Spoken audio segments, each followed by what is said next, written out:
Magandang araw sa inyong lahat. Maligayang pagdating sa aking kwento ngayon.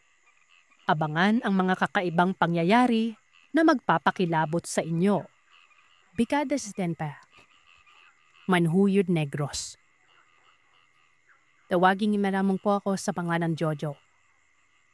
Isang lumad na pagamanhuyod. Pero kasalukuyom na sa Dumaguete. Alam nyo, nagkaroon ako ng interes na sumulat partikular sa kwento ng buhay ko. Napakahilig ko din makinig sa mga kababalagan. Ito na rin ay dahil sa impluensya ng nakaraan ko.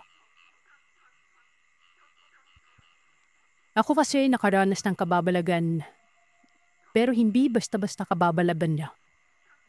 Dahil may halo itong misteryo at nakakawindang na hiwaga. Maliban pa yan, nalalangkop din dito ang mga pangyayaring nakakarimarim. Kaya bago ko pa simulan ng lahat, uunahin ko na kayo. Tibayan niyo muna ang mga sikmura niyo. Hanggang loob.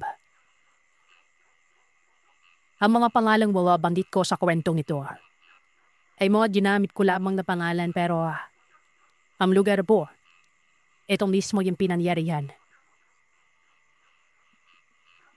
Noong mga panahon na ito, nasa edad 16 na taong gunang ako. Nakatira kami malapit sa Ampuyo. Noon, hindi pa gaano karami ang bahay. Basta ang lugar Bakawan, Kanipaan at Bungarolan. Nagkalat tinoon ang mga tanim na kung tawagin ay aroma. Ito yung klase ng halaman na sobrang mapidik. Ang pamumuhay naman namin noon, pananargat. Kagaya ng mga karaniwang residente na nakatira din sa lugar. Kung minsan, pumupunta ako sa isang malapit na ilog doon.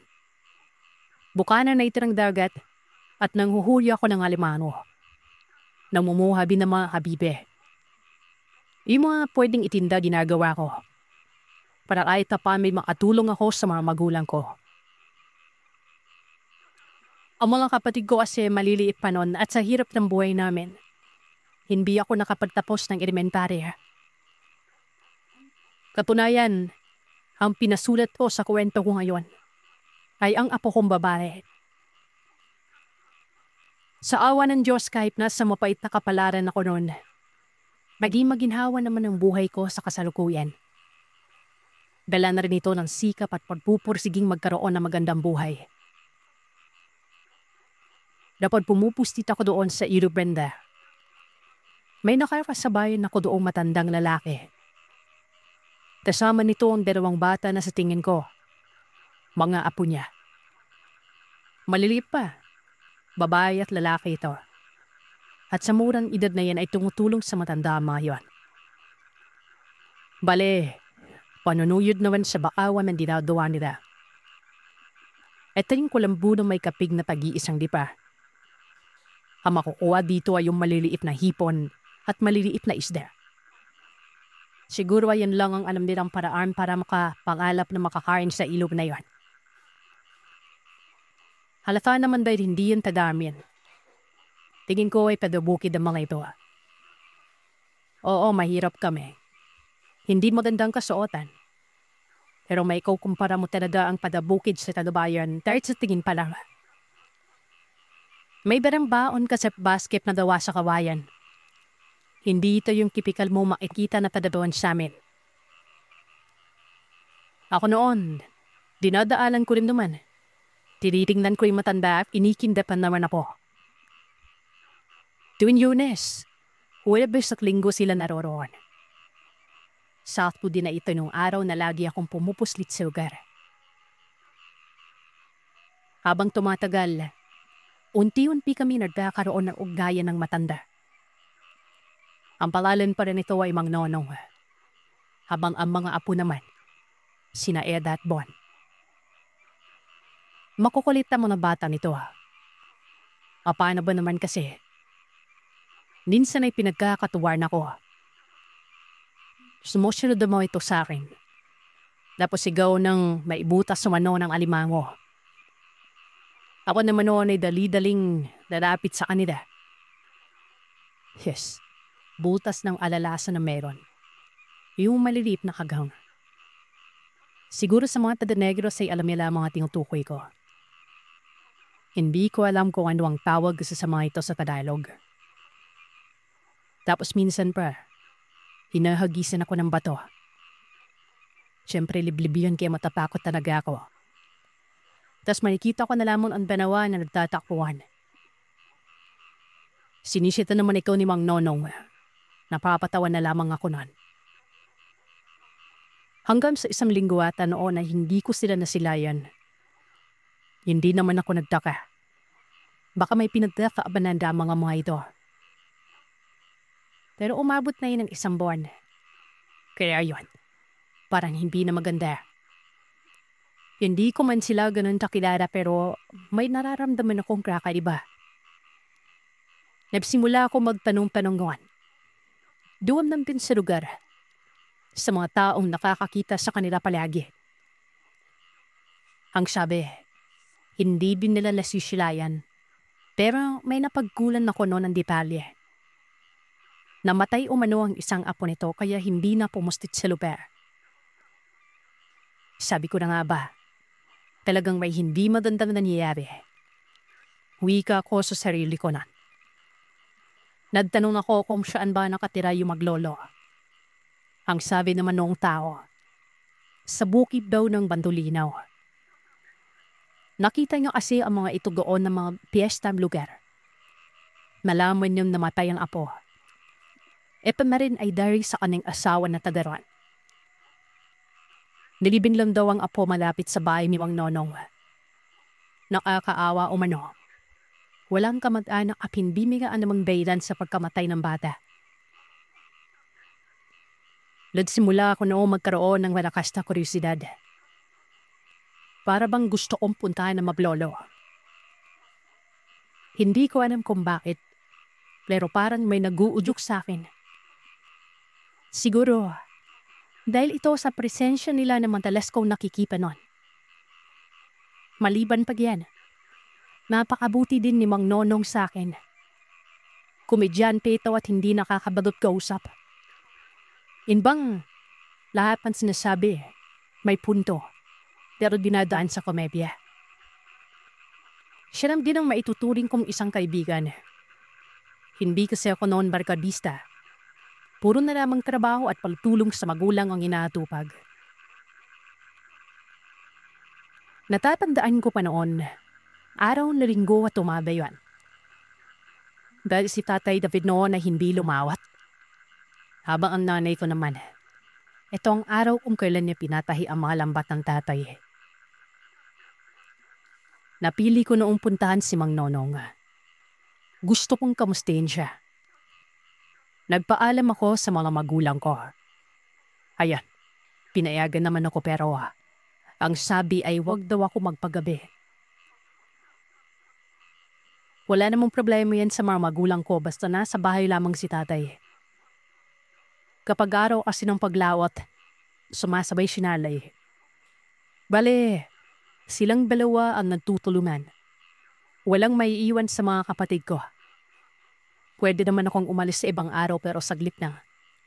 Kagaya na naman pagpuslik ko sa ilog. Alam ko ang lugar ng Bandolinaw. Minsan na kaming napadako dito ng Tatay Belvin sa isang okasyon. Mula sa amin, mga 3 oras lang ang lakaran. Salay na salay ako sa lakad kaya ayos lamang sa akin ito. Ang importante ay mabisita ko kahit paano si Mang Nonong. May dala pa ako noong tinabal. Ito ay isang uri ng bagoong pero malaking isda yun. Ulan araw, ulan ang naranasan ko. Basta atuyo ang damit ko. Walang-wala lamang sa akin ito. Basta't makita ko lamang sila at nakamusta. Uuwi na ako kagad nun. Hilam naman ang buhabag-abag sa isip ko. Halos magtatanghali na noon bago pa ako nakarating. Siyempre ang kasunduban noon ang pagtatanong kung may nakakapilala ba sa pangalang Mang Nonong. Din ko nalaman, kilala pala si Mang Nonong sa lugar. Ayon sa isa sa nakausap ko, manghihilot pa na ang matanda. Pero ang hirap daw haginapin dahil parating wala sa bahay. Alam ko na kadod kung anong dahilan kung bakit parating wala sa bahay ang matanda. Kagaya ng nabanggit ko sa kwento, maroroon ito lagi sa Europe na psusudsod.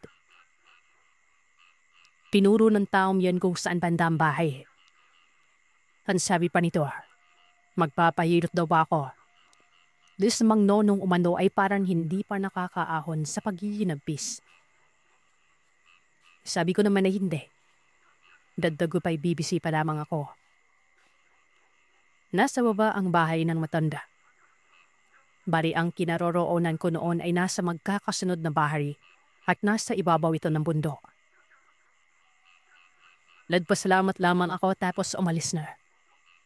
May maliit na daan pababa. Malasadin at niyog ang nakapalibot nito.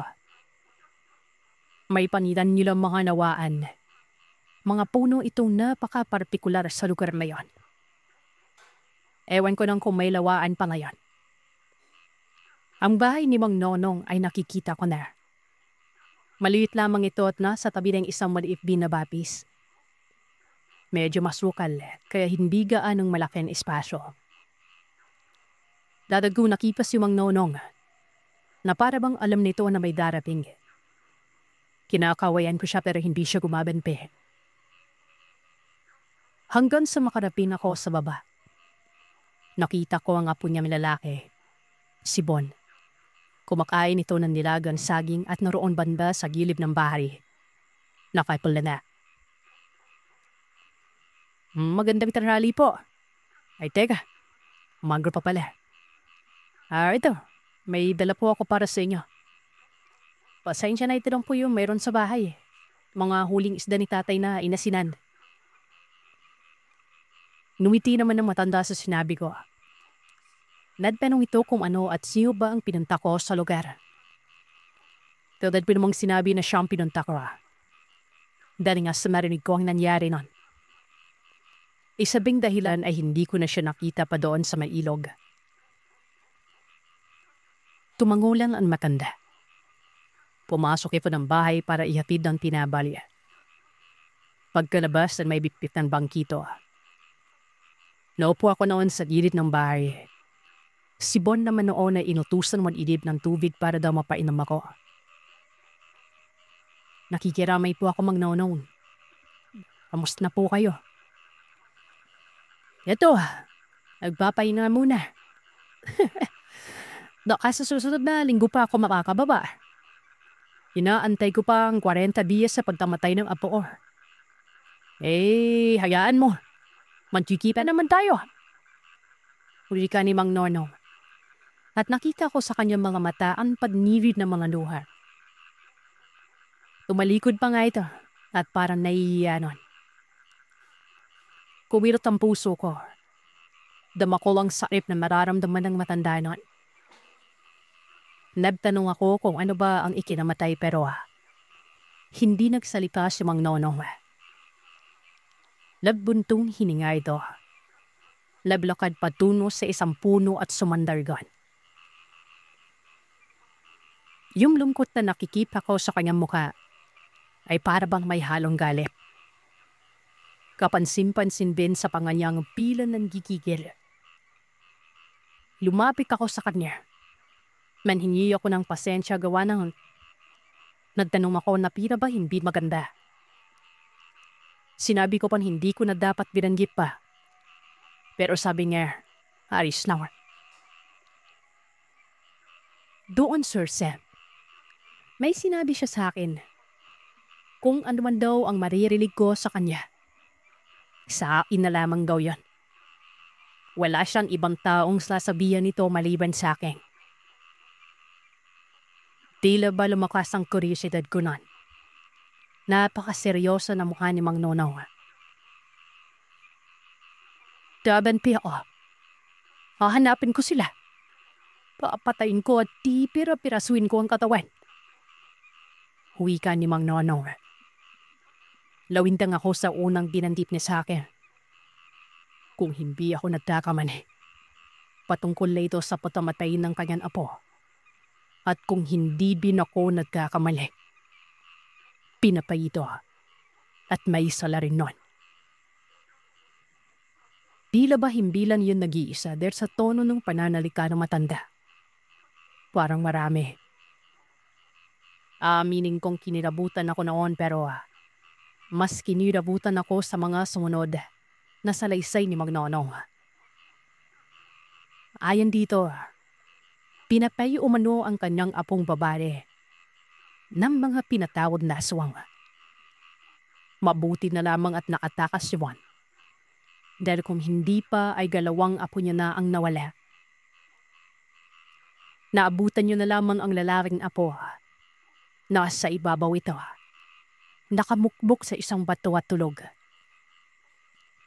Kada na itong ginising at pinanong kong bakit naroon. Doon niya nalaman ang lahat. Kaya kadat siyang umuwi ng bahay. Pumugad sa kanya ang pugot na ulo na paslit. Nakarawi pa ang mga bituka nito na wari ba'y binanahura ng halimbawa. Tinuro ni Mang Nonong kung saan banda niya natagpo ang patay ang kanyang apong babae. Nasa likod ito at ang ulo ay nasa loob ng bahay. Mabilis din nalaman na aswang ang pumatay. Akala niya noon ay iisa lang pero may sinabi sa kanya si Bon. 3 o mano na katao na may panip na muka ang bumungad sa kanila. Habang sinasalisay ni Mang Nonong ang pangyayari, umiiyak ang matanda. Sinusuntok pa nito ang puno ng kahoy. Hirong kamay pa ng apo niya. Nagkawasig-wasig na. Nagkalat yun kasama ng mga dugo at isa-isa niyong pinagdadampot. Si Bonoon ay pinalayo niya muna. Tapos kinuha niya ang ulo at pinagbuklod niya lahat sa isang kumot. At binalot kasama niya ang maliliit na nabi. Ginoo ko, may lalarawan ko sa isip ko kung paano naghihinabis si Mang Nonong habang nangyayari yan. Mantaking niya, siya ang nagligpit sa mga labi ng bata. Pininyo, ano kayang nararamdaman niya noon? Bibang sakit. Sobrang sakit talaga na maski ako na noong mga panahon na yun ay nakikinig lang, naiyak na rin. Hindi pinaalam ni Mang Nono ang nangyari sa mga kapitbahay, maging sa mga kakilala. Pinalabas niya lang na nagkaroon ng sakit pagkadad na matay ang bata. Kinausap niya din si Bon na galon binang sabihin sa mga oras na may magtanong. Iniiwasan ni Mang Nonong na maging tampulan ng usapan. Plano niya kasing gumante at baka maantala pa ito. Hindi ko alam noon sa kung anong paraan bagadampi si Mang Nonong. Naniniwala ako sa aswang. Dahil noon umiiral talaga ito. Mula pa Calatrava hanggang sa bukiran ng Kabangkalan. May mga gumagalang aswang. Hindi ko man nakita ang mga ito pero may naglalarawan kung anong itsura. Basta mala impacto. Tao lamang din ang mga ito. Pero parang sinapian ng demonyo. Mang Nonong, alam niyo po ba kung saan naroroon ang mga aswang? Hindi ako sigurado. Pero susubukan kong puntahan ang lugar. Hindi ko nababanggitin dito ang lugar na yon. Dahil matagal na nangyari pero posibleng magdulot ng katatakutan. Oo, hindi ko sila kamag-anak. Pero naging malapit na rin sa akin ang matanda. Maging ang mga apo niya. Nakaramdam ako noon ng galit na wari ko pa. Gusto kong tunuan si Mang Nonong. Ang tanong, sa papanong paraan. Hindi ko nga alam kung anong gagawin ng matanda. Usaping aswang na yan at hindi yan basta-basta. May alam ako sa pangontra pero hindi din ako sigurado kung uubra ba yan. Magpadalan pa man, Sinabi ko sa kanya na tutulong ako. Ngumiti si Mang Nonong habang nagpapahid ng luha. Umiling siya sa akin tapos nagbuntong hininga. Huwag ko na lamang daw tangkain pa at baka pati ako ay madamay. Bukod pa yan, posibleng yumawa ang alipan. Lapakunot ang mukha ko. Bakit labanggit niya ang alipan? Tanong ko sa isip ko nun.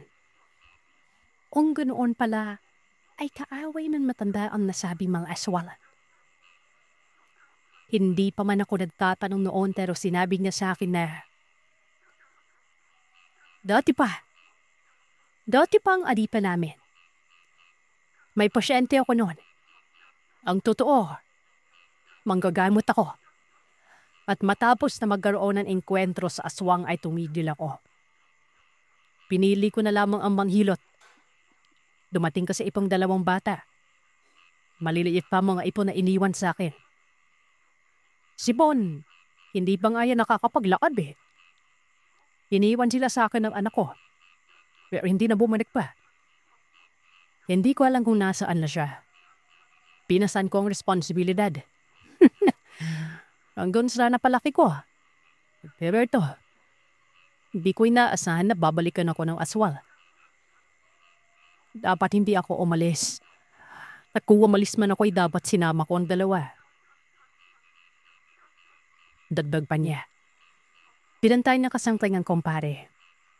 Nakikisuyo siya ng bigas. Naubos kasi ang imbak mula sa 6 maisnan. Tama nga ang natanong kong tao. Manghihilik ng matanda. Bukod pa biyan ay bati itong arboraryo. Ngayon ay alam ko na ang dahilan. Posible nga na magkakaroon ng kalaban na kampo ng dilim. Ganang pintasan nangyari sa kaanak namin. Si Tio Replico yan. Isang manggagamot din at lumayas ang pamilya nila dahil nagkaroon din ng engkwentro sa mga aswang doon. Kung tutuusin, pwede namang harapin ng aswang. Pero ang problema, may madadamay. Ako noon ay naging diretsyo. Sinabi kong tutulong talaga ako. Pero wika niya ay magiging abala lamang daw at lalawa ang problema. Pero giniit kong tutulong ako. Bahala na.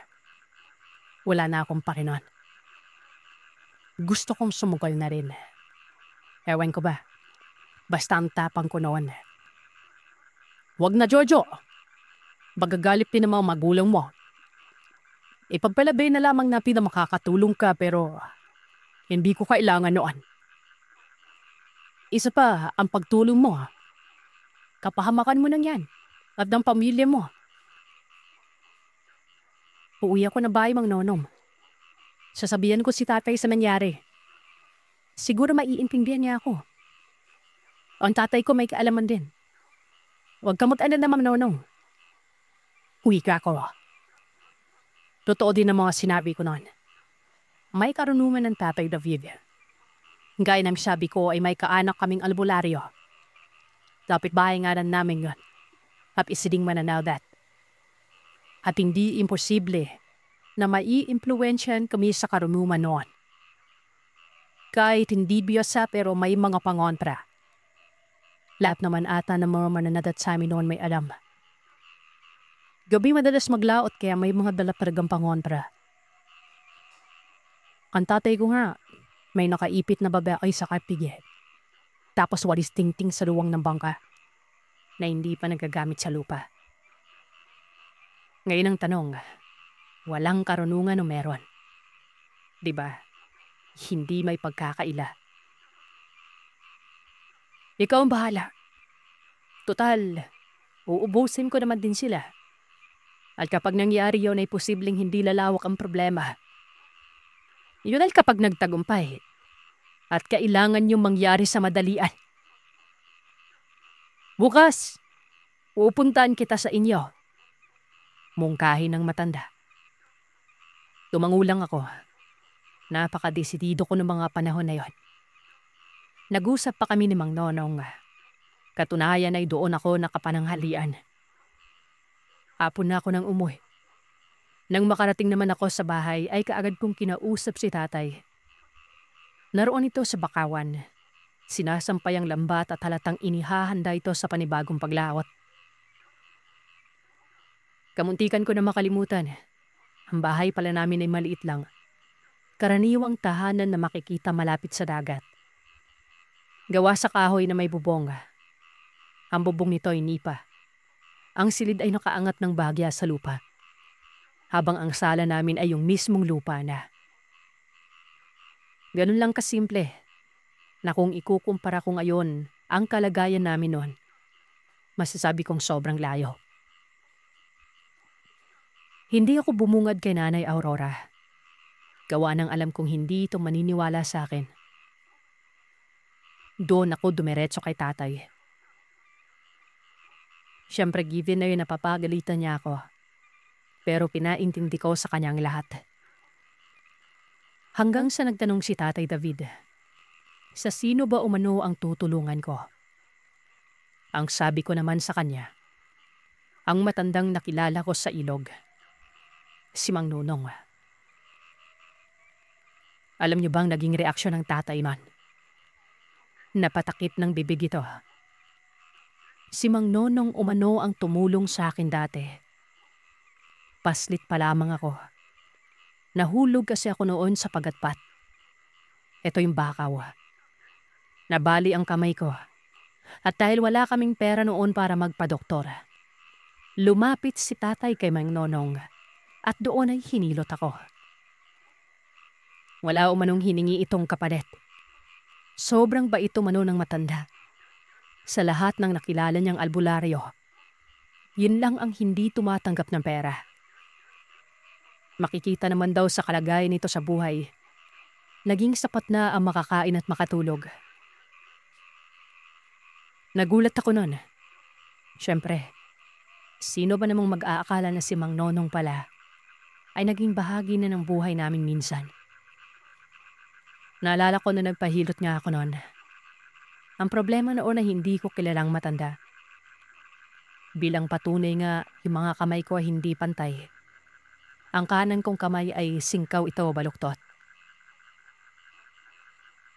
Walang ano-anong tumango ang tatay at sinabing tutulong na rin siya. Bakit daw hindi ko kaagad kasi sinabing kung sinong tutulungan ko? E mangkagamot pa ng bansag na organikong albularyo. Na marami daw kayang gawin nun. Maging ang pagpapaanak ko mano ay pwede. Magaling din ito manghilot. Pinagsasabay ang orasyon kasama ng mga halamang gamot. Ang nagtulak kay tatay sa kung sino ang lalapitan noong napilay ako, ayun din kamag-anak naming lumayas sa lugar. Napapailing na lamang ako doon. Dagdag pa ng tatay, alam niya daw na may nakabangayan si Mang Nonong dati. Ito na rin ay base sa salaysay ng kamag-anak naming si Tio Rodrigo. Magkakasabay umano sila noon na nagkaroon ng inkwentro. Parang sinadya umano ng tadhana mga kagiliw. Akalain mo nga naman. Iyon palang paglayas nila Tio Rodrigo. Ayun din ang mga sandaling nagkaroon ng kalabang aswang si Mang Nonong. Ang ibig sabihin lamang nun, kasagsagan ng pananalasa ng mga aswang. Sabi ko kay tatay, bukas ay bibisita si Mang Nonong. At kung hindi ako nagkakamali, umaga yung darating. Tumango naman siya. Ayon sa Tatay David, tatapusin niya lang daw ang kanyang ginagawa at maghahanda na rin siya para bukas. Kinabukasan dumalaw ang matanda kasama si Von. Magkakilala nga sila ng tatay. Nagulat pa si Mang Nonong dahil ako pala ang batang hinilot niya dati. Nagpasalamat din ang matanda at tutulong kami. Ang totoo ay hindi siya sigurado sa kalagayan niya kapag mag-isa lamang siya. Malapit lang naman daw ang lugar. Sa kanluran ito banda. Kailangan lamang naming sumakay at maglalakad ng ilang ektarya. Pero hindi daw kami aabuti ng tanghali. Makakarating na kami sa lugar na yon. Si tatay noon ay kinuha ang bakakay na nakasukbit sa katig ng bangka namin. Inipit ito gamit ng goma sa taluban ng itak. Bali 2 sandatang dala ni tatay noon. Ang sabi ni Mang Nonong, dapat ay sa gabi namin hahamakin ng lugar. Ito kasi ang pagkakataon na magkaroon ng tapang ang mga nilalang. Bukod pa diyan, dito din lalabas sa mga halimaw. Kapag araw, napakahirap umanong kilatisin. Kahit sinong albularyo, mahihirapan basta may araw nun. Maliban na lamang kung may marka ang mga aswang na ito o hindi naman kayo malapitan. Doon malalaman ni Mang Nonong kapag gabi ay hahamunin lamang ito. Kukulitin hanggang sa lumitaw. Ayun, natapos ang pag-uusap. Si Bon noon ay iniwan sa bahay. Nagtanong pa ang nanay kung saan ba kami pupunta. Ang sabi naman ng tatay ko, may titingnan na bagong gawang bangka. Baka kasi mabili niya ng mura. Hindi na nagreklamo pang nanay. Humaga yon kaya hindi pahirapan sa masasakyan. Kahit papano ay may naipon naman si tatay kaya may magagamit kaming pamasahe. Para kami mga dugyot nun. Dahil napakakaswa lamang ng kasuotan. Ako nga no nakasalawal lang pero may sukbit-sukbit akong itak. Dahil ng inaasahan, mabilis kaming nakasakay at nang makababa na, naglakad kami sa tirik na araw. Ang bawat gilid noon ay puro tanim na tubo. Napakalayo ng hangganan. Tingin ko, mga 1 kilometro bago pa marating ang burol. May mga nakikita ako doong mga kabahayan, pero magkakalayo ang mga ito. Nang nasa gitna na nga kami ng tubo, huminto panandalian si Mang Nonong. Nakita ko ang seryoso na mukha nito. Ang sabi ay hindi daw kami nagkakamali ng pinuntahan. May marka daw ang lugar. Nagtanong ang tatay kung anong marka ba ang pinagsasasabi ng matanda. May tinuro si Mang Nonong. Nasa loob ito ng tubuhan. Isang tela yun na nakatali sa isang puno ng tubo. Ang sabi ni Mang Nonong, naaamoy niya ang aswang dito. Palatandaan nito para sa tinatawag na teritoryo. Dagdag pa niya, hindi siya sigurado talaga sa lugar pero dahil unang bungan pa lamang ay may indikasyon na. Tiyak, ito na ang lugar ng aswang na pumaslang sa kanyang apo.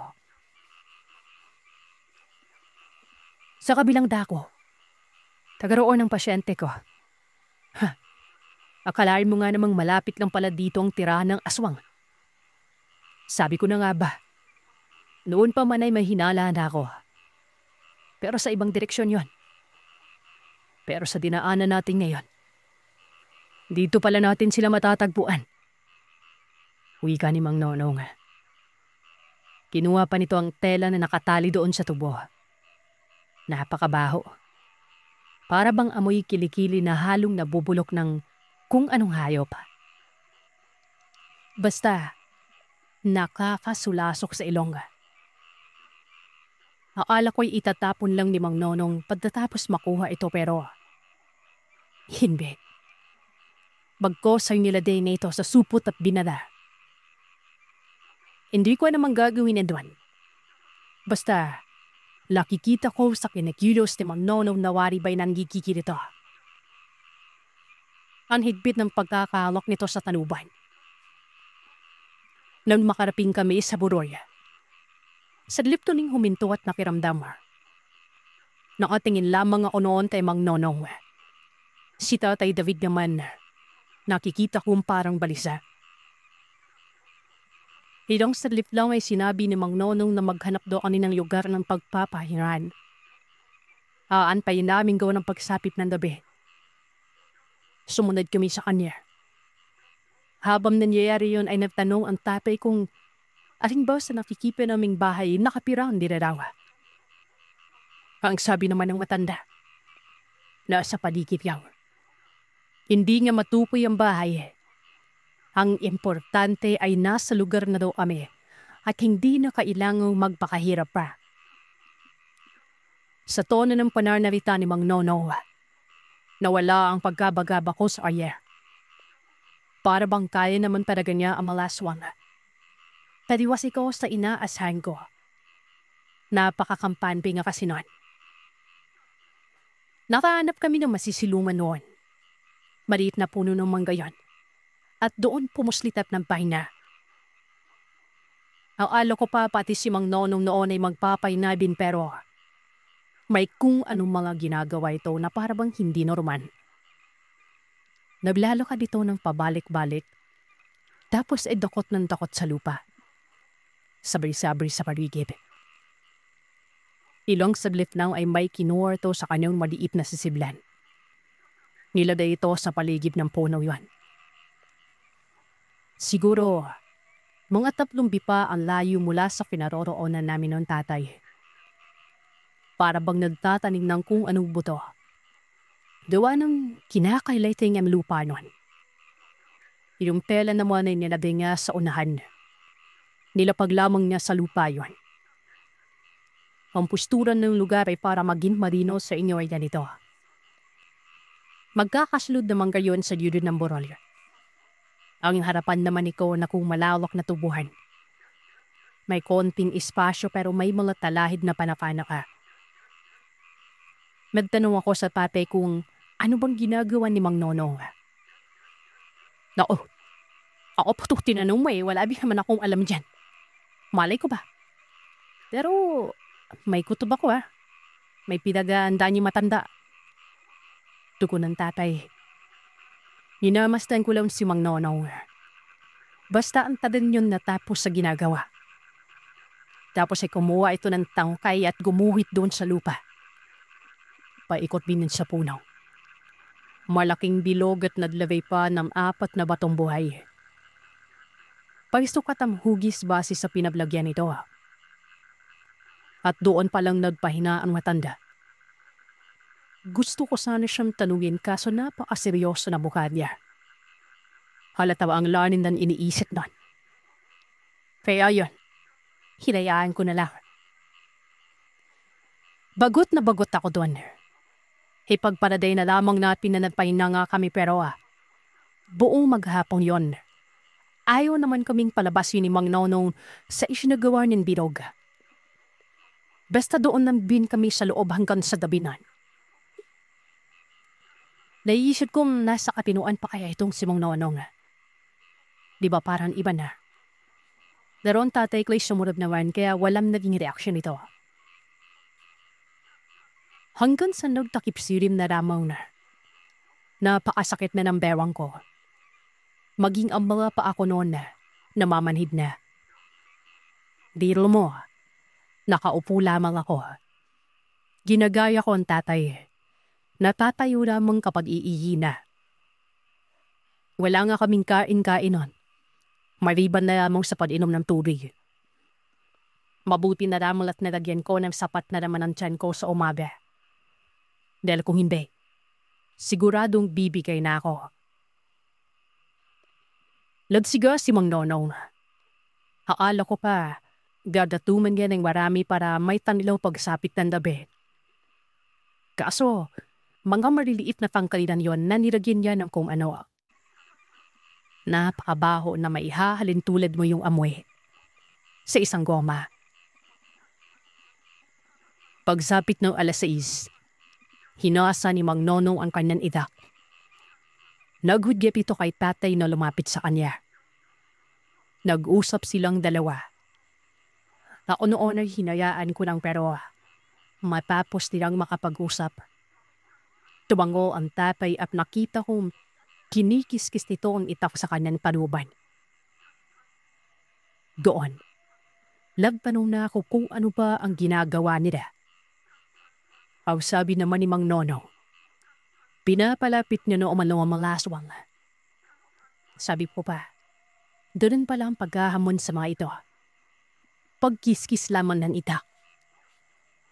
Napapatawa ako noon pero pinadalipan ako ng tatay. Huwag daw gawing biro ang ginagawa nila. Dahil yun daw talaga ang paghahamon.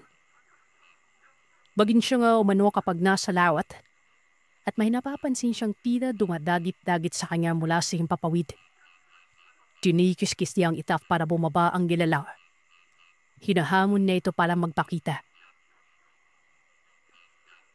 Lapahimik ako nun.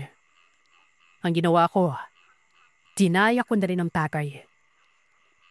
Matadal namin ginawa yon. Inabot na lamang siguro ng mga 8:00 ng gabi. Napapandaan ko yun dahil ika-5 silam ng bagong buwan na kung saan ay matatansya ko ang oras dahil dito. Sa mga lihipi mong mananadat ay alam nila ito. Yun may kapag may buwan na. Ito kasi minsan na nagiging patayan. Pwede bing bituin. Huwag yan ang itanggi dahil mga panahon pa ng Diyos bituin ang basihan. Hanggang sa inanot ni Mang Nonong ang kanyang kamay. Tapos mahinang sinabi nito na narito na daw ang laswang. Nakapingin lamang ako sa kanya. Nakikita ko ang likot ng ulo ni Mang Nonong. Inawat nito ang itak sabay hampas sa lupa at sigaw na nga. Sige, lapit! Mga duwag! Hanggang tago lang kayo! Lapit! Makikipagpatayan ako sa inyo! Lumapit kayo animal kayo! Paulit-ulit sa pagdamon si Mang Nonong. Paulit-ulit tingin hinahampasan itak sa lupa.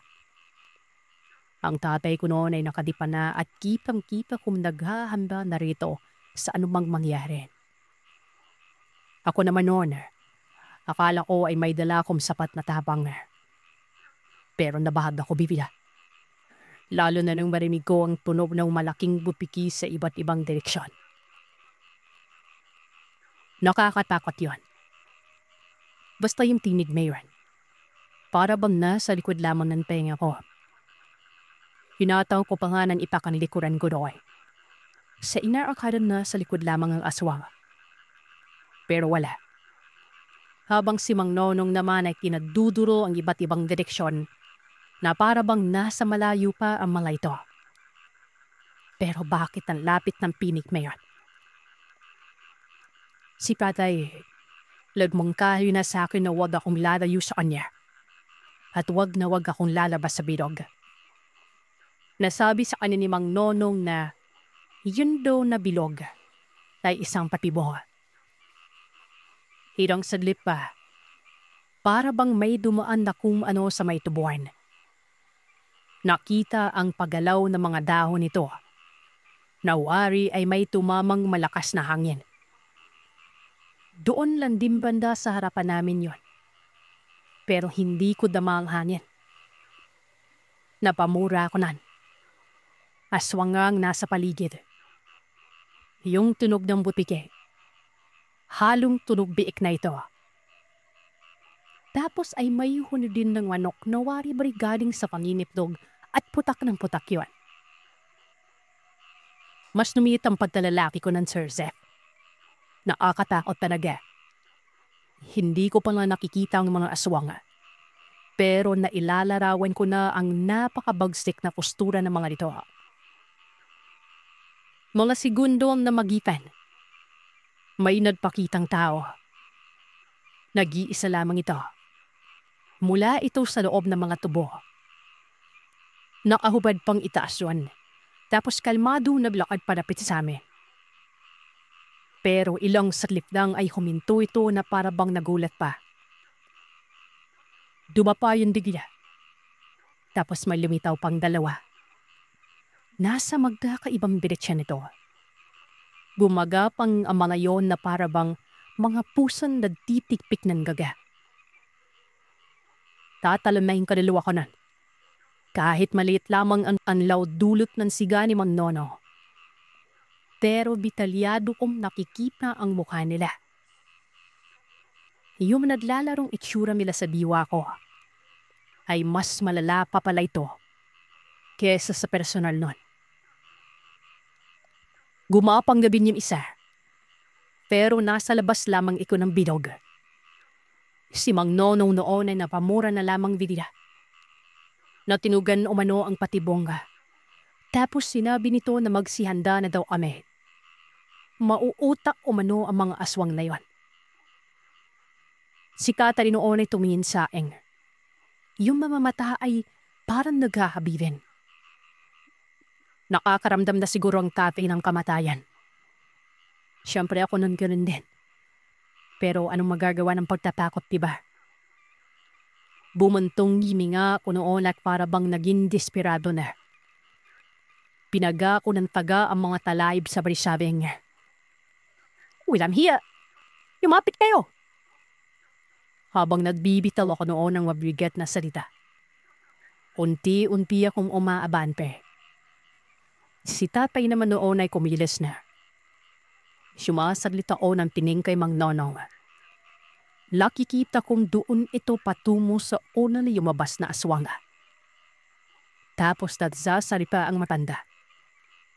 Ayon dito, siya na lamang dapat ang tinatayin at hindi na binamay pa ang kanyang apo. Sumagutan nila lang. Tumawa pa ito at sinabing hangal ba umano ang albularyo. Pinapay daw ni Mang Nono ang isa sa kanilang kauri. At bata binuman na yon. Malay ko ba? Siya ang tinamaan ng parusa. Kung hindi kayo nananalasa ay hindi mangyayari yon. Alam niyo ang kaidaan natin. Alam niya bining nabamagitan. Kung ano mang mangyayari ay dapat panggap na yon. Maraaswang kayo. Baliw. Hindi kami nalanalasa. Namumuhay doon din kami ng normal. Pero ano ginawa ng taong yon? Hinama kami. Ano bang gagawin namin? Makikipagsentuhan. Ano sa tingin mo, albularyo? Ano sa tingin mo ang magiging kampi namin? Nakialam ka ba? Ngayon sabihin mo sa akin, wala kaming karapatan? Meron. Meron, syempre. Pero hindi idadaan sa dahas. Pwede naman idaan sa pag-uusap pa. Huwag mong palabasing mabubuti kayo. Alam niyong albularyo ako at alam na alam ko kung ano ang pinaggagawa niyo. Kahit ko man walang gumahamak sa inyo. Kung maapagmalinis kayo mga animal tayo. Uwi ka ni Mang Nonong nun. Sabay lapit sa aswang at hataw ng itakbito.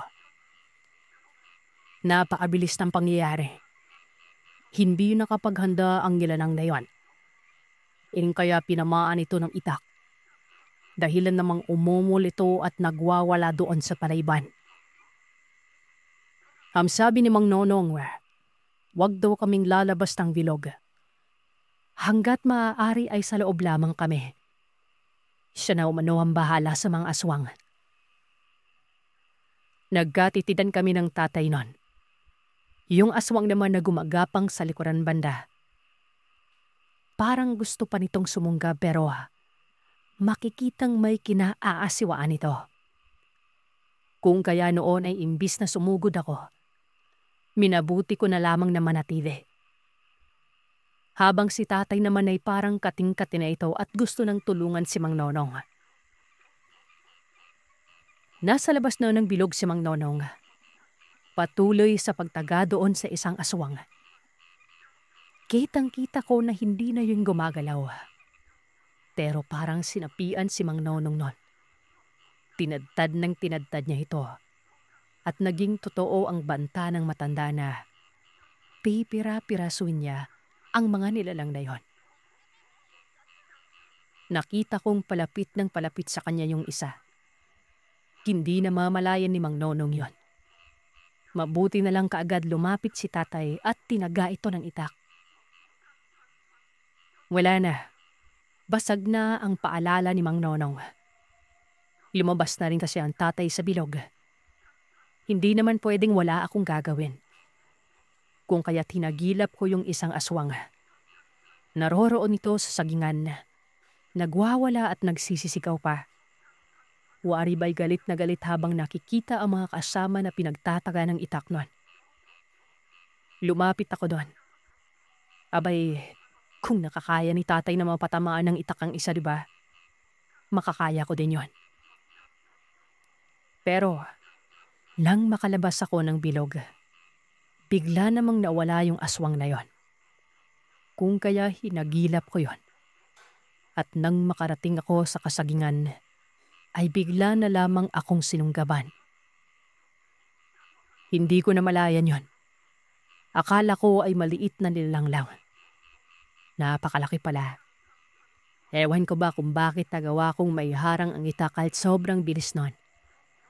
Umatras ito, pero muli ding sumunggab. Sa pagkakataong yon, inambahan ko ng pagtaga. Pero naunahan ako. Binangga ako at natilapon patungo sa isang bangin. Hindi ko alam na may bangin pala doon. Basta kung ilalarawan ng nangyari sa akin ay para akong bolang gumulong-gulong at nagpadaustos doon. Sumubsob pa mukha ko sa tubigan. Maliit na batis ang nasa baba. Kagad akong bumalikwas, pero wala na sa akin ang itak. Kaya ang ginawa ko'y tumakbo ako ng tumakbo. Kasabay nito ay ang pagsigaw na humihingi ng tulong. Naririnig ko noon ang pagkabali-bali ng mga maliliit na puno. Sumusunod sa akin ang nilalang. Naisip ko noon na dapat hindi ko na lamang nilapitan pa. Yun tuloy, napasubo ako. Masyado kong minalit ang aswang. Ang lakas ng mga animal. Nakachamba lamang siguro si tatay kaya napatamaan niya ito. Siyempre ang pagtakbo ko noon ay paekis-ekis. Umakyat ako paitaas at hinanap ko si tatay. Hanggang sa narinig ko si Mang Nonong. Nasa baba ito at sumisigaw na para bang may kabuno. Namangha na lamang ako noon. Sumunod pa lang matanda. Doon ko napagtanto ang abilidad nitong hindi pang karaniwan. Si tatay naman ay nakita ko na din. Palapit ito sa akin pero sapo ang balikat. Kagad ko namang sinalubong. Tinimyan ko ang kalagayan niya. May sugat sa balikat si tatay. At ayon dito mabuti na lamang daw at naisalba siya ni Mang Nonong. Dahil kung hindi pa, patay na umano si tatay noon. Yung pagtaga niya umano sa aswang, napuruhan niya ito pero napakakunat umano ng balat. Kala ko pa naman nakapanlaban si tatay noon. Pero katulad ko lang din pala na naging dihado. Sa madaling salita, sa aming tatlo ni Mang Nonong, si Mang Nonong lamang ang may kakayanang pumatay ng aswang. Ilang saglit pa, nakarinig ako ng ungol na wari baboy na kinatay. Sabi ng tatay David, kung hindi siya nagkakamali, napatay na rin ni Mang Nonong ang isa pa. Tama ang tatay, dahil ilang saglit lang ay tinawag na kami ni Mang Nonong. Nagmungkahi ito. Ang mga labi daw ng aswang sa itaas banda. Ipagbuklod daw namin at sunugin nun. Siya na ang bahala doon sa nasa baba. Ay na nga, ginawa namin yan ng tatay. Nasilayan ko ang nagkahiwa-hiwalay na mga labi ng mga nilalang sa lugar kung saan naroroon ang bilog. Hindi na may tsura. Basta'y parang longganisa ang mga lamang loob nito na nagkawasig-wasig. Pugot na rin ang mga ulo. Napakalansa lang amoy at hindi ko kinaya yon. Nasuka ko. Maging si tatay ay nasuka rin. Hindi niya alam na gano'n na magiging itsura ng mga aswang. Pagkatapos kasing sagipin ni Mang Nonong, gumilid kaagad ang tatay at nagtungo sa loob ng bilog. Ipinikit ko na lamang ang mga mata ko noon habang kinakahig ko ang mga labi gamit ng aking mga paa. Basta, pagkatapos mapagbuklod ang mga yon, tinabunan namin ang mga tangkay at mga tuyong dahon ng niyog. Sinilaban yun ng tatay. Kapag humina ng apoy, kinagatugan pa namin hanggang para maging abo. Nakakita din ako ng liwanag bandang baba. ay isang indikasyon na sinusunog din ni Mang Nonong ang aswang doon. Inabot kami ng madaling araw doon sa lugar.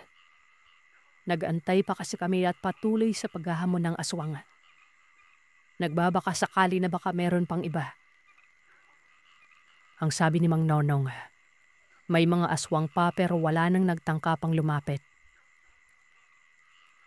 Nang lumiwanag na, doon pa namin sinuri ang sinunog ng mga labi.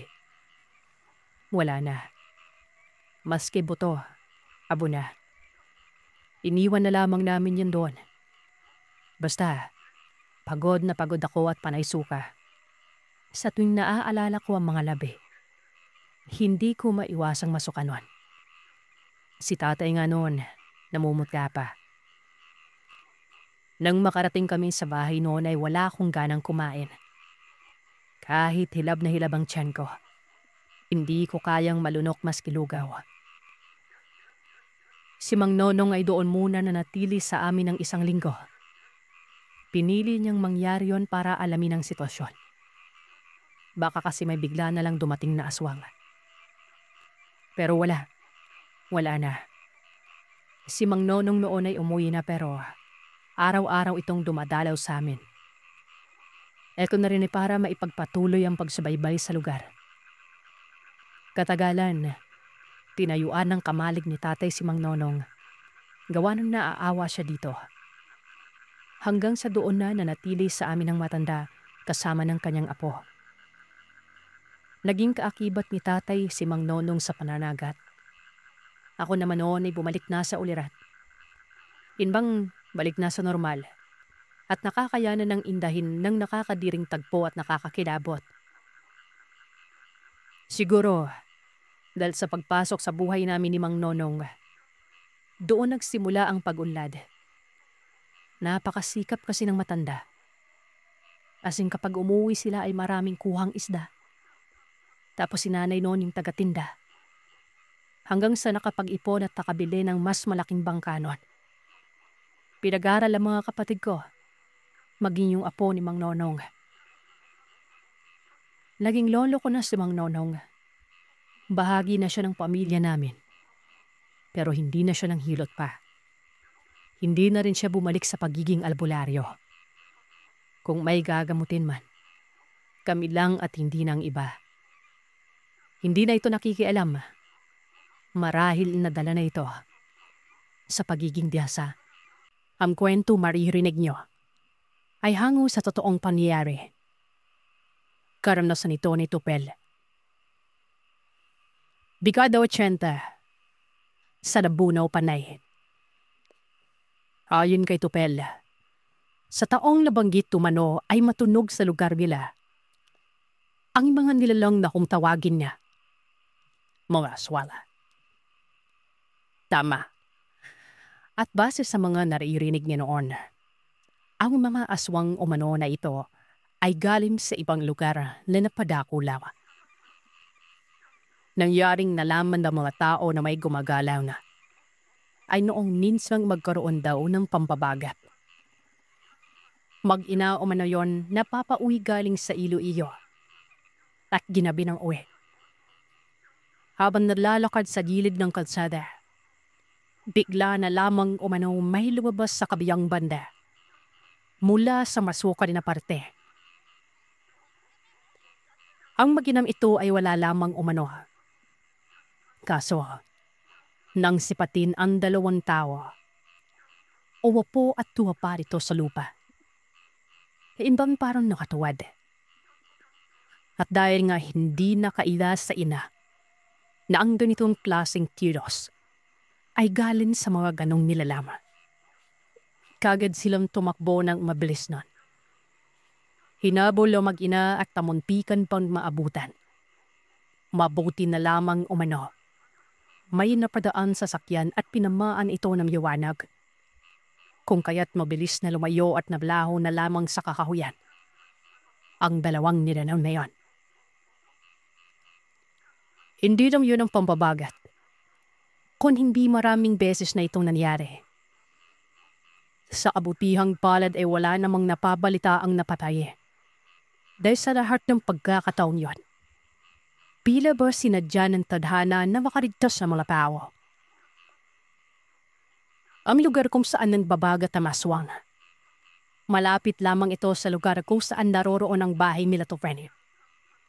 Kaya't apektado sila sa sitwasyon. Hindi lamang ang pamilya nila kung hindi halos buong nasasakupan ng maliit na nayon na yun.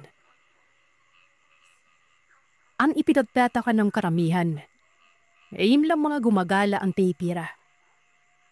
Ang masaklap pa yan, magkakatigala lahat ng mga residente doon gawa ng maliit na nayon lamang yon. Pero ang panahon, saan nakatira ang aswang? Kaya yon, nabuo ang konklusyon na dayong aswang ang mga ito. Si Topel pala, ikalawang anak na mag-asawang itago na lamon natin sa pangalan Hernan at Amalia. 16 na taong gulang na si Topel ng mga panahon na iwan. 2 lamang silang magkakapatid. Ang kuya naman ito ay itago natin sa pangalang Arado. Nasa 19 na taong gulang. Parang may sariling mundo man ito si Arado.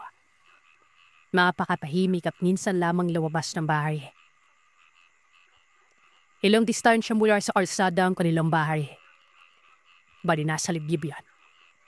Ang mga kapitbahay nila naman ay magkakalayo at madalas naroroon ito sa malapit sa kalsada. Kumbaga, ang kanilang tahanan lamang ang bukod dam na sa makahoy na lugar. Ang likuran nito ay malawak na sakahan na kung saan naman sa kabilang banda. Ibang dayon naman yon. Pero walayo ito. Dayon din umano ang nangyayari sa kabila. May pagpaparamdam ng aswang pero hindi katulad ng sa kanilang lugar. Nambabagat talaga. Nagkaroon umano ng katahimikan mga 2 buwan. Iintipan, wala nang nagpapakita pa. Tapos may dayon isang lalaking napagkamanan pa nga nilang baka itong aswanggan. Ay tago na lamang natin ito sa palalandan. Pumupuslip si Dan sa isang bahay doon na kinikilala ang tao bilang kaanak. Sa pagkakapansya ni Topel, nasa edad 30 taong gulang na ito. Nagkaroon ng haka-haka. Siyempre, hindi na kasi noon bumalik sa pambabagat ang 2 aswang. Sakto pa talaga kung kailan dumating itong si Dan. Pero ayon kay Topel, mabait naman umano ito. Base na rin ito sa naririnig niya sa kapitbahay kung saan nakatira ang Dan na yon. Napadayo lamang umano sa lugar dahil nga namatay na ang mga magulang niya. At may lupain si Dan sa lugar na nais daw nitong pagtayuan ng bahay. Hanggang sa nawala na lamang yung mga haka-haka na yon. Parang kinikilala na rin tadaruan si Dan. Lagi itong nakikita ni Topel na nasa isang sakahan. Wari pa niya sa sarili. Baka ito na ang lupain ni Dan noon. At nagkataon pa talagang kanait o katabi lamang ng lupain nila. Sa unahan lamang ito ng kanilang bahay. Bali sa timog banda. Nga pala, ang bahay nila Topel ay isang palapag lamang din pero may kalakihan ito. Gawa sa semento ang kalahati, habang ang kalahati naman amakan. May 2 silid yon. Mga 1 ektarya lamang ang layo. Bahay naman na ni Dan. Kinakawayan pa nito si Topel na para bang pinapalapit. Ito namang tatay niyang si Hernan. Sinasabihan siyang wag lalapit. Wag makumpiyansa. Dayo umano ang tao at baka totoo nga ang sinasabing aswang ang lalaking yon. Ang mga pambabagat umano, baka pagsuri lamang yan sa lugar. At nang masigurong walang sumubok na tumugis sa aswang. Aba, pinili na siguro ditong manirahan. Tay, kung makapagsalita naman kayo sa tao, wagas ah. Kilala naman natin yung pamilya na kung saan siya nakatira, di ba? Di ba kamag-anak kayo ni nanay sa side ni Lola? Magpinsan nga si nanay at Aring Sabel, di ba? Pamangkin niya ng asawa niya. Tingin ko wala namang kakaiba sa kanya eh. Kung meron pa, dapat hindi na yan pinatira dito, di ba? Yun nga anak yung punto ko eh. Kamag-anak natin. Pero si Isabel lang. Yung asawa na hindi. Basta, huwag ka nang lalapit ha. Hayaan mo yan. Tubol ng tatay. Sa mga sandaling ito, 10:00 ng umaga. Abala si Tatay Hernan noon sa kagagapas na mais kasama ni Topel. Si Nanay Amalia naman noon ay naroroon sa bahay kasama ni Arado. Hanggang sa lumipas ang 1 buwan at naitayo na ng kumpleto ang bahay ni Dan. Simpleng tahanan lamang yon na sa paglalarawan ni Topel ay isang palapag lang. Pero yung silid umano ay nakaangat sa lupa.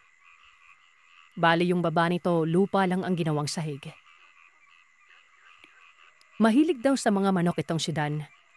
At dahil nga mahilig din si Topel sa mga manok panabong, pinili niyang gumala sa bahay ng dayo. Mga hybrid umano ang mga manok ni Dan na galing pa umanong Bacolod. Doon nakilala ni Topel itong si Dan ng lubos. May pagkakamedyanteng tao. Tapos ay binigyan pa nga umano si Topel ng babaeng manok para paramihin. Habang nangyayari naman ang pagkakaroon ng ugnayan ni Topel at Dan, itong Tatay Hernan niya ay patuloy sa pag-abiso pero hindi nakikinig si Topel sa kanya. Minsan may isang okasyon, kung hindi nagkakamali si Topel, piyesta nun. Likas na sa kultura natin kapag may piyesta. Siyempre, naroroon na halos lahat ng kasiyahan at sugalan. Tari ng manok, perya at marami pang iba. Naisama si Topel kay Dan sa pananari ng manok nun. Tapos nung sumalang na umano ang manok ni Dan, pansin ni Topel na parang baliw itong si Dan. Katabi niya kasi yon at kinakausap ang sarili. Si Dan lang ang naiiba doon dahil ang ingay ng mga tao. Nung manalo umano ang manok, kalmado lamang si Dan. Parang hindi masaya. Tapos noon, umuwi na rin kaagad sila noon. Nagtataka si Topel. Napakatahimik kasi ni Dan. Nakakapanibago. Kanina lang ay parang baliw na kinakausap at ngayon, wala nang imik. Kuya Dan, may problema po ba? Tanong ni Topel. Pero hindi nagsalita itong si Dan. Bumilis ang lakad na wari ba'y nagmamadali nun. Hindi naman pinagtuunan ng pansin ni Topel. Nang makarating sila sa bahay, binigay ni Dan ng biyag na manok kay Topel. Sa kanya na umano ito. Masarap daw inihaw. Walang naging opinyon si Topel pero habang papauwi siya, hindi maalis-alis sa isip ni Topel ang nangyayari kay Dan. Talagang binabagabag siya nun. Kinagabihan, tinatanaw niya ang bahay ni Dan. Nakita niya ang kaibigan. Naroon ito sa harap ng bahay. Hinahapuwa pang manok at nakatingin ito sa kanilang tirahan. Yung titig pa umano nito. Parang galit. Nagtaka noon si Topel kaya lumabas siya at pasimpleng nagpakita pero tumalikod itong si Dan at naglakad papasok ng bahay. Aminado si Topel na may problema nga si Dan. Pero ang tanong, ano naman yon? Apektado siya dito kasi nga naninibago talaga si Topel nun eh. Sa patuloy na pagkabagabag, pinuntahan ni Topel ang bahay ni Dan. Binati pa niya ito sa labas at sinabing pwede ba umano silang mag-usap noon. Lumabas naman itong si Dan tapos naupo sa gilid ng pinto. Kuya Dan, ano ba talaga? Kaninang umaga nakangiti ka pa. Ngayon parang ang sama na ng mukha mo. Pasensya na kuya, nagulat lang kasi ako. Nagbuntong hininga na si Dan. Humiling-iling. Tumayo ito at naglakad patungo sa likod ng bahay. Sumunod naman si Topel. Hanggang sa huminto si Dan sa harap ng umanon. May aswang dito. Nararamdaman ko siya kanina sa tarian ng manok. Ano po? Aswang? Teka, paano niya nalaman? Tanong ni Tokel. Ayon naman kay Dan, alam niyang siya ang pinaghihinalaang aswang sa lugar. Ito na rin ay dahil sa abiso ng kanyang kaanak o mano na nakatira dito.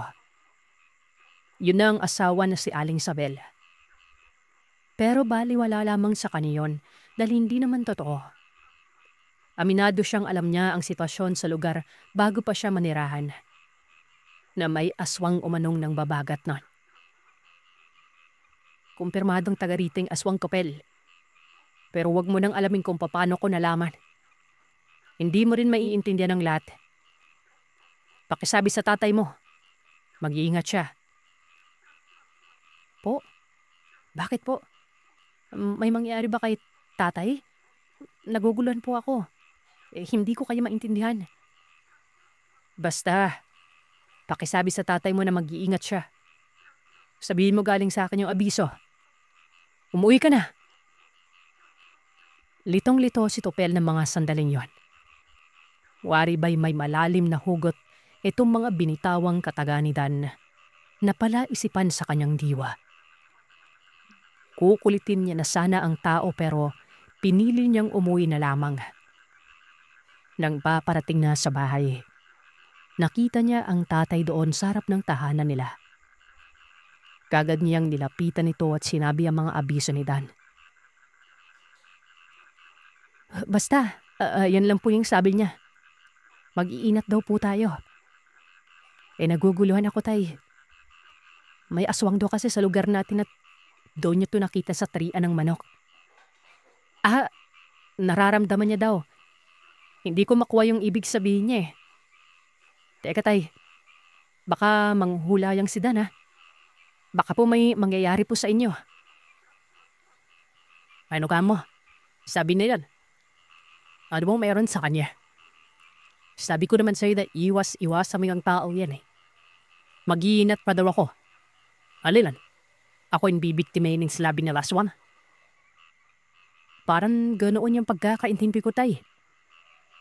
Sige po tay, pasok na ako sa loob. Tugon ni Tokel. Sa mga sumunod na araw, nakapagtatakang hindi na sinaya ni Topel si Dan. Hinahagirap ito ng binata. Nagtanong pa siya sa pinsan ni Nanay Amalia na si Aling Sabel pero ayon kay Aling Sabel, hindi niya daw alam kung saan nagpunta itong si Dan. Hindi naman kasi nagpaalam sa kanya. Tapulayan yan. Lapas mano-mano ang mga manok ni Danon. Kaya si Topel na ang nagpakain dito. Sinisilip niya ang loob ng bahay pero wala talagang tao na. Lakasara ang pinto. At wala din doon ang tsinelas ni Dan. Hanggang sa umabot na lamang umano ng 1 linggo.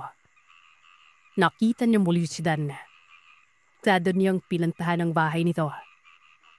Nagpasalamat sa kanya si Dan dahil sa pagkasikaso lang mga iniwang manok nun. Pito'y sinabi ni Dan na may pinuntahan lamang siya importante. San ba yung kuya? Nag-aalala tuloy ako sa'yo. Sa gubat lang, na ginawa lang ako. Sa gubat? Ano naman gagawin ni doon tsaka sa ang gubat ba? Dagdag ni Topel. Ang sabi naman Dan, ang sa gubat lang na manapit sa kamilang yuber. Gumala-gala lamang umano ito at namaso nun. Parang sasabog ang ulo ni Topel sa mga sandaling yun. Hindi niya taga maintindihan si Dan pero kahit anong tanong niya dito na kung ano ba talaga ang meron sa dayo, hindi naman sinisiwalak ni Dan.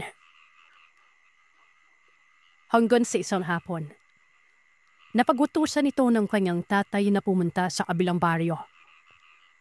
Gusto man nung makita si Topel ng kanyang lolo at baka may ibibigay ito nun. Bali ang lolo at lola ni Topel ay nasa kabilang baryo lang. Sa side ito ng kanyang nanay Amalia. Labda ka naman noon si Topel. Siyempre, yun pala ang mga sandaling pinapunta siya ng tatay niya sa mga lolo. Papado ba naman? Hindi pa rin siya pinapapunta doon loon pa. Dawa ng bangit naman noon ugali ng kanyang lola. Tapos meron para bang sinabi ng kanyang tatay na naminis siya ng mga ito. Hindi naman siya nagbigay ng komento. Dito ang tatay ni Tupel ay napuro na lamang abisyo sa kanya. Para bang lahat ng mga tao, iniwasan ito. Maging ang mga kaibigan noon ni Tupel kapag napapabisita sa bahay ay pinapauwi ka agad. Yung pagpapauwi pa, parang tinataboy. Tumango sa Tupel at sinabing tatapusin niya lang ang pagpapakain ng manok. Habang nangyayari naman yun, napansin ni Tupel si Arado na wari ba rin may inaantay. Maroon ito sa likod ng kanilang bahay. Hindi mapakali ang kinikilos. Handan sa nakipan niya ang tatay na lumapit sa kapatid. Lag-usap ng panandalian at ilang saglit lamang ay umalis na mga ito. Tagtataka naman noon si Tupel. Hindi naman lumalabas ng bahay si Arado. Kahit pa mamay ipinag-uutos sa mga magulang nila, siyang nababalina ng utos nun. Kumbaga, imbis na si Arado ay siya ang sasalo na mungkain ng mga magulang. Sa kabila noon, ilisip niya na baka maimportanteng lakad lamang ang dalawa. Matapos niyong mapakain ng mga manok, dadad siyang laganda sa padalis. Habang naghihila mo sa isang postong malapit sa kanilang bahay, nakarinig siya ng pagtawag. Naalala niya ito. Pagsipat niya kung sino. Nakita niya si Dan na kinakawin siya nito sa bahay niya. Kagad namang lumapit si Tupel. Nagtanong ang binata kung ano ba ang sadya niyang kaibigan. Sumama ka sa akin, Tupel. Dali, malapit na maggabi. Hindi po pwede. Pinapapunta kasi ako sa bahay nila lolo. Baka gusto ako makita. Yun din yung kasi yung sabi ng tatay ko. Alam kong naguguluhan ka sa akin, Tupel. Maraming katanungan ang hindi ko nasagot. Gusto mo bang malaman lahat? Bueno, sumama ka sa akin. Pamimilit ni Dan noon. Napakunot ang mukha noon ni Tupel. May punto naman si Dan. Pinag-isipan niyang maigi. Mukhang napakaselan ng mga isisiwalat ni Dan pero timbang lamang ito sa kung anong sadya ng kanyang lolo. Hanggang sa nakapagpasya si Tupel. Total, naroon na lamang din. Napili niyang ipagpabukas na lamang ang pagpunta sa lolo at lola. Hindi na lamang siya uuwi ng bahay. Sa halip, pagkatapos niyang samahan si Dan, dederecho na lamang siya sa bahay ng kanyang lolo. Kagad siyang umuwi ng bahay at nagbihis nun. Nakasando lamang si Tupel. Nang makabalik na ang binata, umalis na sila. Akala pa noon ni Tupel na patungo sila ng sentro. Kaso ang ipinagtataka niya, patungo sila sa likod na lugar. Wari ba'y sa gubat ang punta nila? Binagtas nila noon ng malawak na sakahan hanggang sa makarating sa kabilang nayon. Hindi gaanong marami ang bahay dito kumpara sa nayon nila Tupel. Tapos ang kasunod noon, gubat na. Hindi siya kumikibo. Hindi din naman kasi nagsasalita si Dan noon. Napakatahimik at seryoso na mukha. Tapos ay may nakasukbit ditong mahabang itak. Malaking katanungan yun kay Tupel. Dahil yun pa lamang ang unang beses niyang makita si Dan na may daladalang itak. Hanggang sa tuluyan ng dumilim, nasa loob na sila ng gubat na mga sandaling ito.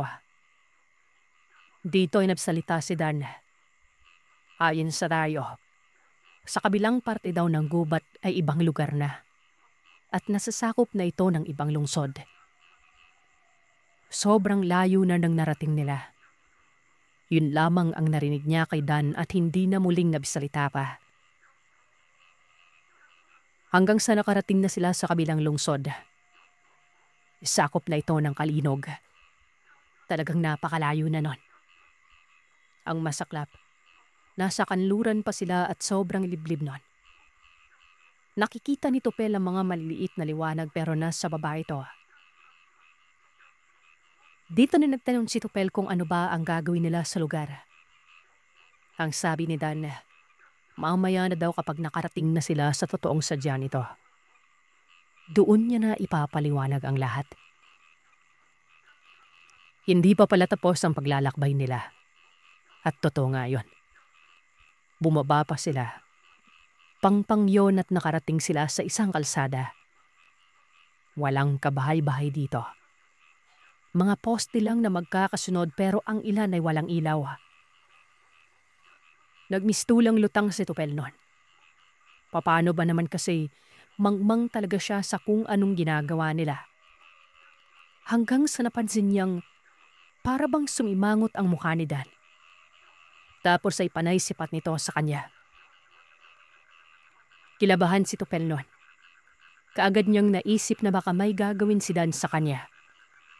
Tapos tumayo lamang sila ng lugar para walang makakaalam. Huminto si Topel at naghanap ng lugar kung saan tatakbo. Ano bang ginagawa mo? Malapit na tayo ah. Seryosong wika ni Dan. Nakakaramdam na ako ng hindi maganda. Para kang kriminal eh. Papatay mo ba ako? Bungad ng binata. Ano ba yung pinagsasabi mo, ngayop ka? Hindi ako kriminal. Dali, sumunod ka at ang kaya ang mauna sa lugar. Sama mo kasi makatitig, kuya eh. Parang papatay ka ng tao. Ano ba't nalaging ginagawa natin dito?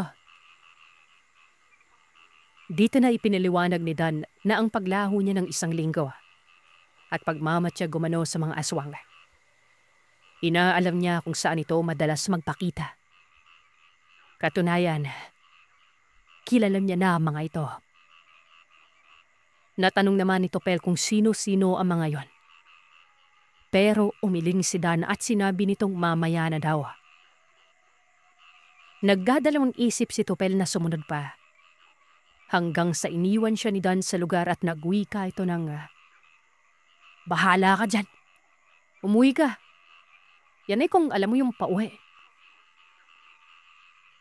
Napapailing naman si Topel ng mga sandaling yon. Wala siyang nagawa kung hindi ang labanan ng takot at sumunod na lamang kay Dan. Pero dumampot siya ng bato. Kung sakaling may hindi magandang gawin ng tao sa kanya, pabatuhin niya umano ang muka. Basta, desperado na si Topel nun. Ilang saglit lang ay nagmungkahi si Dan na kumabig sila sa isang banda. May tinuro itong bahay doon at sinabing ilang distansya dito. Magbabantay sila. Dagdag pa ni Dan, ang mamatyagan nila ay ang 2 aswang. Mambabagat umano ito nang mapapadaan sa lugar na yon. Namama sakali na bigyan ng pagkakataon na makapamiktima. Sigurado ka ba dyan? Baka naman niloloko mo ako ah. Tingin mo ba nagbibiro ako? Dito. Dito sumalad ka sa akin. Ayan. Dito banda. Magtago tayo rito. Mungkahi ni Danon. Matapos noon ay tinarak nito ang itak sa lupa. Tapos para umanong baliw. Papaano ba naman kasi nagdakot yon ng lupa at pinahid sa bisig, leeg at mukha. Napapailing na lamang noon si Topel. Hanggang sa may nilabas na kwintas si Dan. Malaking kwintas ito. Sinlaki umano ng palad at parang bronze yon. Hanggang sa, ano mong malalaman mo sa akin? Sa'yo na lang. Isa akong biyasa, Topel. Alam mo ba yun kung ano? Nakasimawat kasi mukha mo eh. Para bang albularyo. Ganun ako pero hindi ako nanggagamot. Antingero lang. 2 aswang na ang napatay ko. At 1 mangkukulang. At siguro, magiging 4 na lahat ng aswang na mapapatay ko kapag sinama sa bilang ang perwisyo dito. Pero hindi pwedeng mangyari yon dahil alam kong may mangungulila. Kumuha ka ng lupa at gawin mo yung ginawa ko. Dali! Ang gulo mo. Puro na lang pabitin. Ano bang talaga? Sino naman yung may iwan ng aswang na sinabi mo? Tsaka talaga bang bihasa ka? Parang kabaliwan to eh. Sumunod ka na lang. Ito yung sasabihin ko sa'yo. Magbabago ang pananaw mo sa buhay pagkatapos nito. Sumunod na lamang si Tupel. Hinilamos na umano ang lupa na para ding baliw. Habang nangyayari naman yon, itong si Dan daw ay nagdarasal, tapos ay tinapik-tapik ang balikat ni Tupel. May kalakasan yon kaya medyo nabanas si Tupel nun. Pero sa kabila ng lahat, sumunod na lamang siya. Hindi niya talaga alam kung anong ginagawa ni Ranuan. Basta mas lamang sa isip niya na baka may gawin sa kanya si Dan, kaya sinusunod niya na lamang ito at baka magalit pa. Kumbaga, kung kabaliwan man yon, sinakyan niya na lang. Basta ang iniisip niya noon kapag natapos na sila sa lugar, hindi niya na muli pang lalapitan si Dan. Nagkakaroon siya ng kutob na tama ang kanyang ama. Pero hindi aswang si Dan, kung hindi isang tao na nilayasan ng sakong pag-iisip. Matagal umanong nagdasal si Dan. Tapos hinahalikan pa nito ang kwintas sabay pingala at tawag sa ama. May konting liwanag naman doon sa lugar na yon gawa ng latapat sila sa isang poste. Pero medyo malaya nito. At siguro kung susumahin kapag piningnan mula sa kalsada ang kanilang kinaroroonan, hindi sila mapapansin. Doong natapos na si Dan sa kung anong kanukuhan o manong pinagagagawa nito, lagdaan pa sila sa lugar. Sobrang tagal na daw nan. Nakadapa lamang sila sa damuhan na ang harap naman ito ay panakanakan talahiban. Dating kapina si Ropelinan. Siguro, mga 10:00 na noon ng gabi, nang mayamot na ang binata.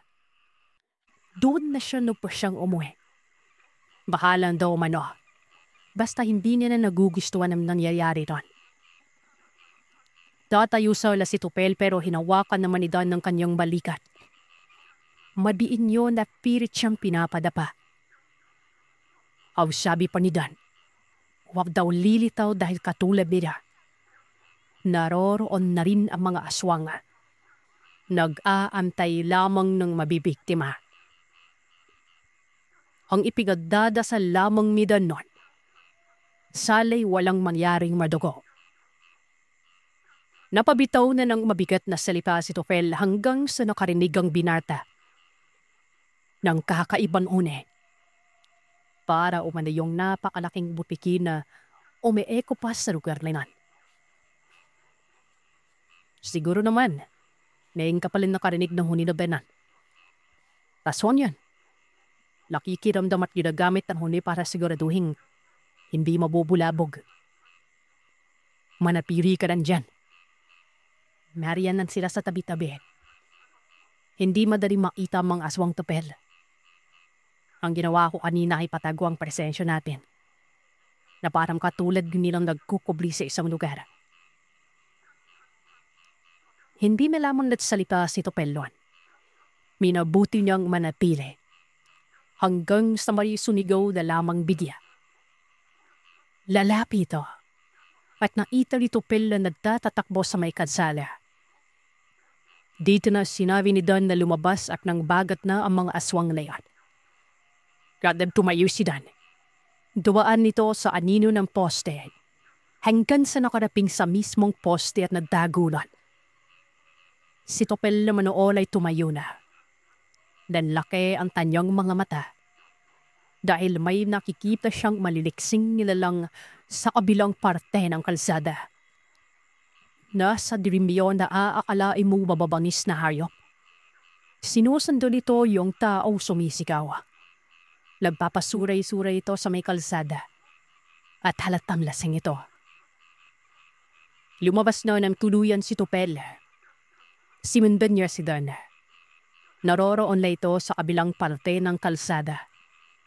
Naangat ang itak habang sinisigawan ng dalawang humahabol sa taon yon. Pagtalapit ni Tupel, doon niya nasilayan ang itsura ng mga aswang. Nakahubot-hubad ang dalawa at parabang naligo ito sa kung anong likidong makintab. Napakabaho umano ng lugar ng mga gabing yan. Mabaho pa ito sa singaw ng enbornada. Tao lang ang figura, pero ang papalit ng mukha. Basta, nakadapa umano ang isa habang ang isa naman nakatayo at halata dito na parabang naguya. Kailan ba kayo pitigil dyan sa bisyo nyo? Kapag may nakapatay na sa inyo. Perwisyo ay sa lugar. Mga anima na kayo. Hop! Huwag nang ka rin tuwakas. Masusundan kita. Iari ka palada. Bumlad mi Benon. Yung dalawang milalang ay hindi nakatuon ng atensyon kay Ben. Salib, nakapitig kumano ang mga ito kay Tupel. Lasya namang dahilan kung bakit kumabig si Tupel patungo sa likuran ni Dan.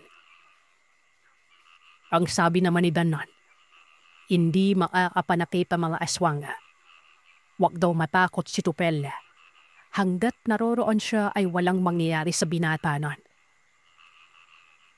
Yumapik naman si Dan sa dalawang nilalang. Yung isa'y tumayo na, pero umaatras ito ng paunti-unti. Amgam sa nagsalita umano ang isa. At sabi nito'y, huwag daw silang pakialaman. Hindi naman ako na may kianam eh. May malasakit ng sa mga tao. May malasakit pinangos sa inyo. O di ba't tandadong bala kayo? Hindi na ba kayang kumain ng karne ng hayop? Bakit? Ano ba meron sa tao? Pareha lang naman, di ba? Kilala ko kayo. At kung ako sa inyo, ipipigil ko ng dinadawa ko. Wika ni Dan. Nagali ko mano ang isang aswang. Mabilis itong lumapit kay Dan, pero tinaga ni Dan ng itak yan. Pinamaan sa dibdib lang nilalang, pero daplis lamang gawa ng kaagad nakaatras ito. Simibi dun isa pa. Ala noon ni Tupel, tatagain ni Dan yon. Kaso binaba nitong itak. Sinapak sa mukha yung sumugod. Ayon kay Tupel, napuruhan no umano yon sa mukha. Dahilan naman na nagpasuray-suray ito at natumba sa lupa. Inimba ng pagsuntok ni Dan yung isa pa. Pero umatras ito at sinabing tama na daw. Paawalan na lamang umano sila nun. Nakikita ni Tupel na bagamat daplis lamang ang tama ng itak pero nagdurugo yan. Ang sabi naman ni Dan, umalis na mala ito. Ayan, mabilis na nablaho sa bilim. Matapos ng noon ay sinabi ni Dan na pagka-uwi nila, malalaman na ni Tupel ang katotohanan. Nagtanong naman ang dinata sa kung anong gustong ipaol ni Dan pero hindi na ito nagsalita pa. Naglakad na sila pabalik, pero hindi na dumaan sa go-back. Sa kalsada na sila naglakad noon. Inabutan sila ng umaga bago pa sila makarating sa kanilang lugar. Hindi na tinuloy pa ni Tupel ang pagpuslit sa bahay ng abuelo. Pagod na kasi siya noon at pinili niya magpahinga na naman. Pagkarating niya sa bahay, nagtaka ang binata. Papaano ba naman kasi nakakita siya ng balde na may lamang tubig pero kulay pula yon. Tapos may tela doon na wari may basahan na pinahid sa sugat. Bumugad sa kanya ang nanay Amalia. Lapakunok pa ang mukha nito at tanong, saan daw galing ang binata? Lods yumaling noon si Tupel at ang sabi ay galing siya sa bahay ng lolo at lola. Ano po mangyari dito? Ba't may dugo? Parang ang laki ng problema niya na ya. Tanong ni Tupel. Balisabing ko siya ang nanay niya. Halatang halata dito ang pagiging aligadanon. Hindi kaagad nakapagsalita ang Nanay Amalia. Hanggang sa bigla na lamang kinabahan si Ropel. Kaagad pumasok sa isip niya na may hindi magandang nangyari sa kanyang tatay o hindi naman kaya sa kanyang kapatid. Dali-dali itong nagtungo sa may silid. Nakita niya doon ang Tatay Hernan na nakahiga sa katre at may benda sa dibdib nito. Nagtanong siya kung anong nangyari. Pero ang sumagot ito ay ang Nanay Amalia niya. Ayon pa dito, lasing umano ang Tatay Hernan at may nakaalitan nito. Pinatotohanan naman ito ni Arado na bigla na lamang dumating. Pero napakunot ang mukha nito, Pelnon. Maga ang mukha ni Arado. Wari ba'y pinalo ito ng isang malaking bagay. Ilang saglit lang ay nakaamoy si Tupel ng baho na pamilyar sa kanya. At kung hindi siya nagkakamali, ito ang amoy ng aswang noong nakaraang gabi. Tinitigan niya ang Tatay Hernan. Nanlalaki ang kanyang mga mata. Hanggang sa, may hindi ba ako alam sa pamilya natin, Tay? Nay, may nililihim ba kayo? Tama si Dan. Magbabago nga ang pananaw ko. Kaya ni Kuya yung nananalaas ang aswang dito, di ba? Ang hayop kayo. Mga demonyo. Kayo yung nakalaban ni Dan kagabi. Galit na wika ni Tupel nun. Mabilis na lumabas ng bahay si Tupel at patungo ito sa tirahan ni Dan. Hinabol naman siya ng nanay at sinabing maghunos dili umano ang binata nun. Inamin ng kanyang nanay na aswang nga ang kanyang Tatay Hernan. At ang nagmala dito ay walang iba, kundi si Arado. Pakiusap, anak. Sana maintindihan mo ang lahat. Tama. Naiintindihan ko na. Naiintindihan ko na ang kasinungalingan ng pamilya natin. Ang buong akala ko pa, ibang aswang ay nananalaasa sa lugar. Kadugo pala natin, Nay. Isang kahiyan to sa oras na malaman ng iba. Kaya nga nakikiusap ako sa iyo, anak. Huwag mong ipaalam sa ibang kung anong natuklasan mo. Kalokohan na eh. Kinukonsinti mo pa. Ano bang pinakain sa iyo ng tatay? Kita mo, ito yung gumagambala sa lugar oh. Hindi pa kayo kinikilabutan sa pinagagawaan nila. Siguro nakapatay na sila ng tao nun hindi lang natin alam no. Ang sabi naman ng nanay, dati pa niyang sinasabihan ng dalawa na wag nang manalasa pero hindi umano napipigilan ng sumpong ng pagiging aswang. Nagbibingi-bingihan lamang umano ang nanay sa mga kumakalat na balita nun. Hinayaan lamang niya mga ito. Total wala namang alam ang mga tao sa kung anong meron sa pamilya nila. Hanggang sa bigla na lamang dumating si Dan. Kinausap si Tupel at ang sabi tanggapin na lamang umano ng binatang sitwasyon. Kahit anong gawin niya ay kadugo niya mga ito.